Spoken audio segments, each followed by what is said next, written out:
اعوذ باللہ من الشیطان الرجیم بسم اللہ الرحمن الرحیم الحمدللہ رب العالمین والصلاة والسلام علی محمد و اہل بیتہ الطیبین الطاہرین بسم اللہ الرحمن الرحیم ایہا الناس اعطینا ستا وفضلنا بسبع اعطینا العلم والحلم والسماح والفصاح والشجاع المحبت فی قلوب المومنین۔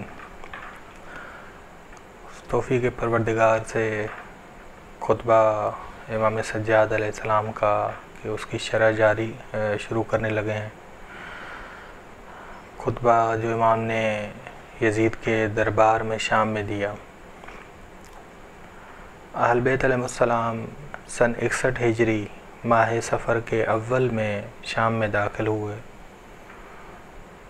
کہ شام شہر کوفے سے بالکل الگ تھا۔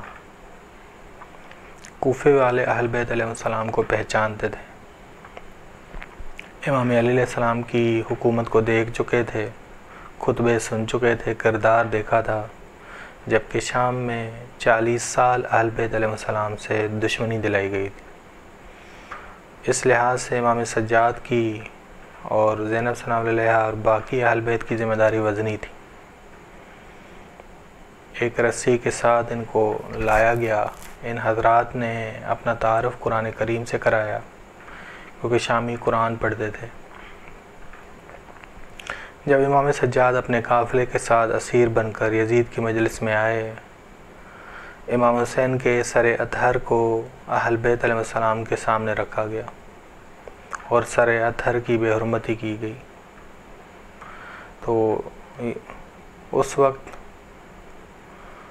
بہت سارے معترضین تھے، اعتراض کرنے والے تھے، جنہوں نے اعتراض کیے یزید کے اس فعل پر۔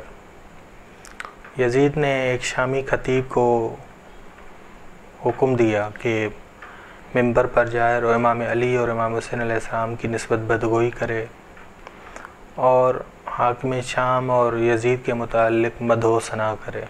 بس یہ شخص منبر پر گیا اور حاکم شام اور یزید کے متعلق اس نے مدح و ثنا کی، امام علی علیہ السلام اور امام حسین علیہ السلام کے حوالے سے بدگوئی کی۔ اس وقت امام سجاد علیہ السلام نے فرمایا کہ اس خطیب سے مخاطب ہو کے کہ ویلک ایھا الخاطب اشتریت مرضات المخلوق بسخط الخالق، کہ وائے ہو تم پر ایک خطیب، تم نے مخلوق کی رضا کو خرید لیا ہے اور خالق کو ناراض کیا ہے، بس تمہارا ٹھکانہ جہنم کی آگ ہے۔ امام کی اس بات پر یزید کا خطیب خاموش ہو گیا۔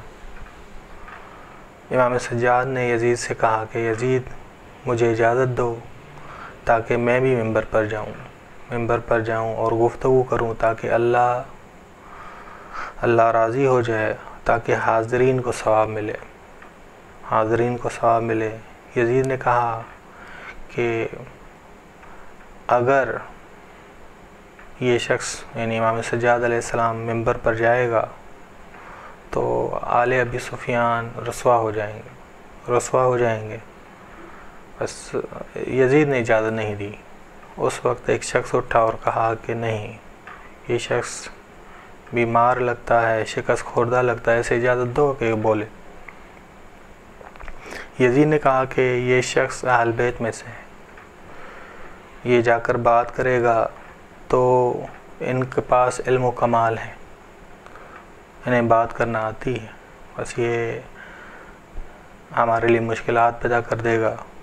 بس لوگوں نے اس وقت اصرار کیا کہ نہیں، ان کو بولنے دیا جائے۔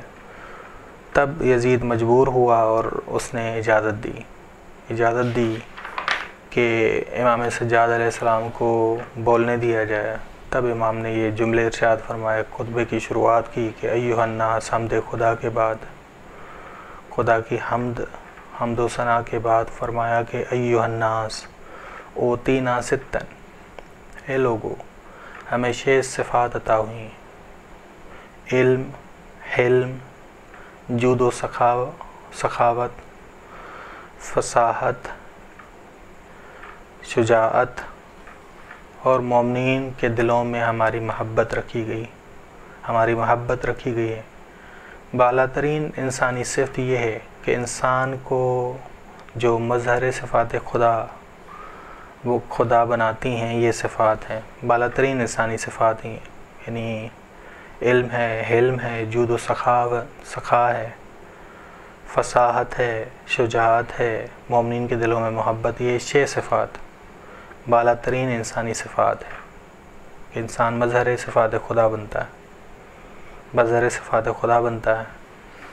بس شام کا شان نزول ہم نے بتایا کہ شام کا شان نزول یہ ہے کہ 40 سال اہل بیت علیہ السلام سے دشمنی دلائی گئی تھی، ان کے دلوں میں اہل بیت علیہ السلام سے دشمنی ایجاد کی گئی تھی۔ امام نے اس دشمنی کو چند لمحوں میں ختم کیا اور ان کی 40 سال کی محنت چند لمحوں میں ضائع کر دی۔ بس شام والے یہ الفاظ بول رہے تھے امام سجاد کی گفتگو سننے کے بعد کہ ہم نے بنو امیہ سے دھوکہ کھایا۔